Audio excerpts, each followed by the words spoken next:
Easement of right-of-way. It is the easement or privilege of which one person or a particular class of persons is allowed to pass over another's land, usually through one particular path or line. They are demanded by the necessity, that is, to enable owners of isolated estates to make full use of their properties. The essence of these lies in the power of the dominant owner to cross or traverse the servient estate without being prevented or disturbed by its owner. In Bacolod Morsha Milling Company versus Capital Subdivision, the Supreme Court held that an easement of right-of-way cannot be obtained without the presence of these four requisites provided for in Article 649 and 650 of the Civil Code, which the owner of the dominant estate must establish. In the easement of right-of-way, there is also a proper indemnity, either if the passage is permanent or temporary. Article 650 emphasizes where the path should be established, and Article 651 talks about the width of the passage. The easement established may be changed or modified from time to time as the subsequent needs of the dominant estate may demand. In the case of Encarnacion versus Court of Appeals, the court explained that when petitioner started out as a plant nursery operator, he and his family could easily make do with a few push carts to tow the plants to the national highway. But the business grew, and with it there is a need for the use of modern means of transport. Manual holding of plants and garden soil and use of push carts had become extremely physically taxing. The Supreme Court said to force petitioner to leave his jeepney in the highway exposed to the risk of theft simply because it could not pass through improvised highway is a sheer pig-headedness on the part of servient estate.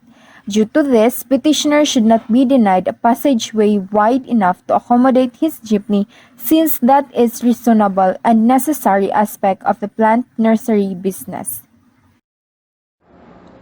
Article 652 and 653 talks about rules if grantors or grantees' land is enclosed. So if the enclosing estate is that of the grantor, seller, barterer, co-owner but not of the donor, the grantee does not pay indemnity for the easement. But if the enclosed estate is that of the grantor, seller, barterer but not of the donor, the grantor must pay indemnity. So for example, A sold B a parcel of land surrounded by the other estates of A. A gave B an outlet through estate 1 without indemnity, since the purchase price presumably already included the right to the easement. Later, the outlet through estate 1 became useless and was closed. If B demands another outlet, is he allowed to get one? If so, must he pay indemnity?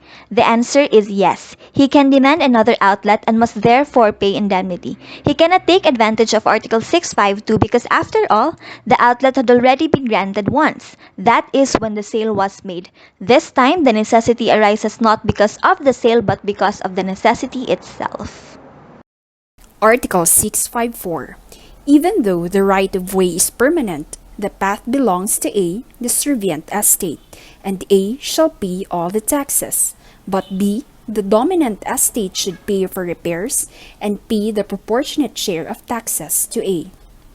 In Article 655, if the right-of-way is no longer necessary because the owner of the dominant estate has joined it to another abutting on a public highway, or a new road is opened giving access to the isolated estate, and such public highway substantially meets the needs of the dominant estate, the owner of the servient estate may demand for the release of his estate from the easement by returning what he may have received by way of indemnity without interest. Remember, the extinguishment is not automatic because the law says that the servient owner may demand. It follows that if he chooses not to demand, the easement remains and he has no duty to refund the indemnity. Article 656 and 657 talks about the three special easement of rights of way. This situation of easement is only temporary as necessary. In the case of Amalie versus Wakwak residents, Amalie proposed to build a commercial and residential building in Wakwak village. Amalie notified Wakwak village of its intention to use Fordham Street as an access road of staging area of the project.